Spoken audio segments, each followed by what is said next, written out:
Concept of abiogenesis and biogenesis, यानी कि हम अबायोजेनेसिस के बारे में पढ़ेंगे और बायोजेनेसिस के बारे में। Abiogenesis, concept that living beings can spontaneously develop from the non-living is termed as abiogenesis। जैसे कि डेफिनेशन से जाहिर हो रहा है हमें कि लिविंग बींग जो कि जानदार चीजें हैं वो बेजान चीजों से भी बन सकती हैं, इस कॉन्सेप्ट को हम कहते हैं अबायोजेनेसिस।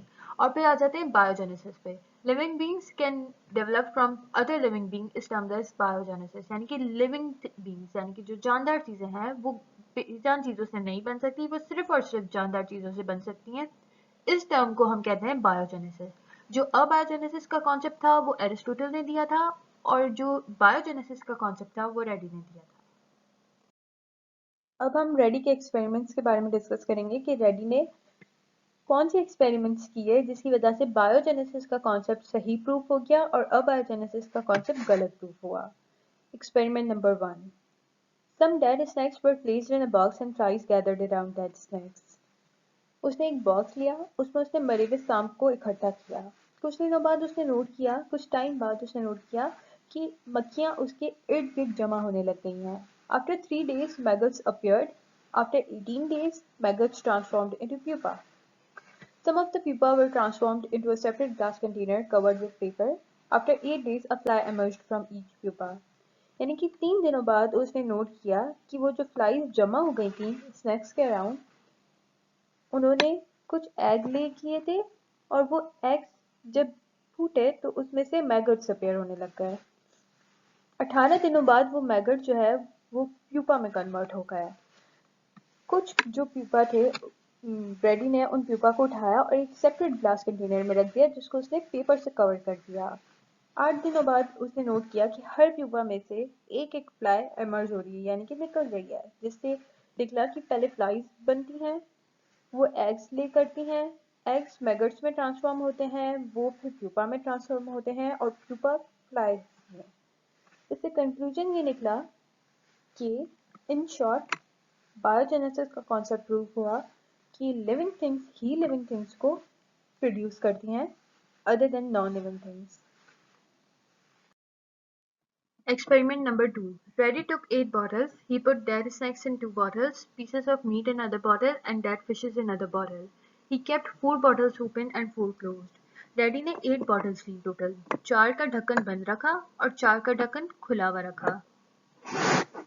उसने क्या किया कि 2 बॉटल्स में, जो कि क्लोज बॉटल्स थी 4, उनमें से 2 में उसने डेड फिशेस रखे, मरे हुए सांप, और 2 में उसने डेड फिशेस रखी, और उनके साथ उसने गोश्त के टुकड़े भी कुछ डाल दिए।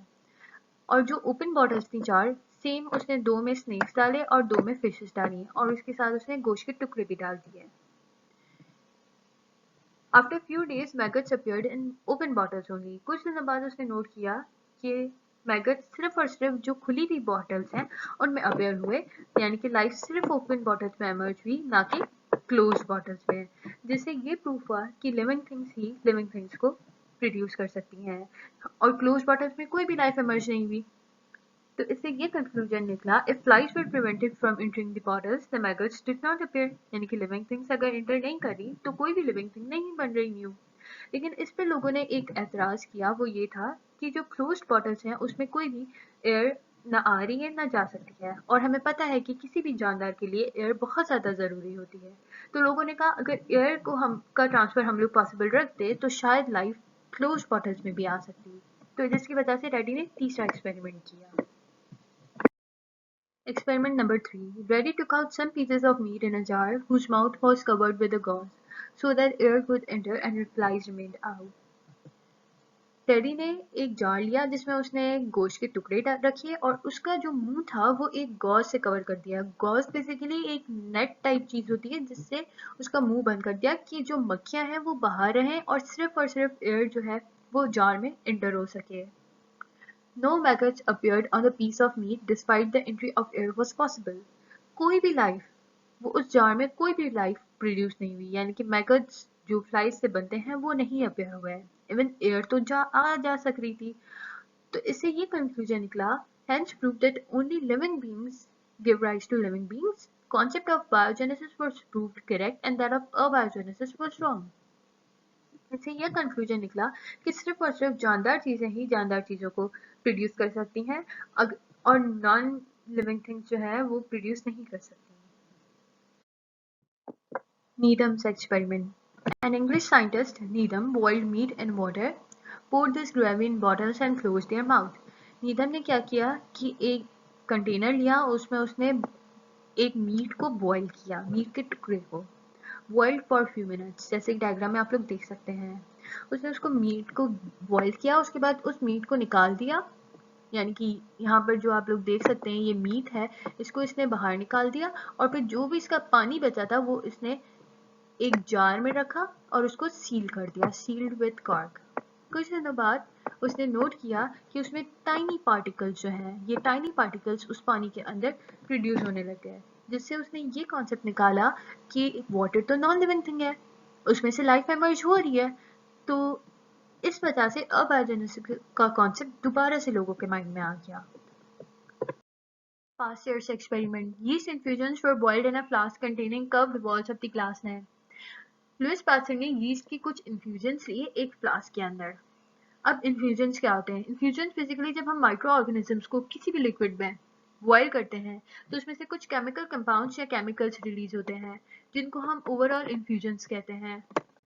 लुइस पास्चर ने वो इन्फ्यूजन्स एक फ्लास्क के अंदर लिए जिसकी जो नेक थी वो कर्व थी। लाइकवाइज आप लोग यहाँ पर इस डायग्राम में देख सकते हैं। इस कर्व नेक का क्या काम था? Which avoid entering of micro organisms in a flask, यानी कि ये माइक्रो ऑर्गेनिजम्स की एंट्री को रोकता था। ये जो इसका कर्व शेप है, एस शेप्ड है नेक का फ्लास्क की। Steam was released out of neck of flask and then flask were allowed to cool, यानी कि स्टीम जो थी, इस जो ये कर्व नेक था ये माइक्रो ऑर्गेनिजम्स की एंट्री को तो रोकता था लेकिन ये एयर को पास होने देता था, जिसकी वजह से जितनी भी स्टीम उस फ्लास्क के अंदर प्रोड्यूस होती थी वो एनवायरनमेंट में चली जाती थी। फिर नेक्स्ट पॉइंट है no life was produced even after several days, यानी कि कोई भी ग्रोथ, यहाँ पे देखिए नो ग्रोथ इन न्यूट्रंस, कोई भी माइक्रो ऑर्गेनिजम्स वगैरह प्रोड्यूस इस फ्लास्क के अंदर नहीं हुए और यहाँ पे ये माइक्रो ऑर्गेनिज्म को रोक देता था यहाँ तक।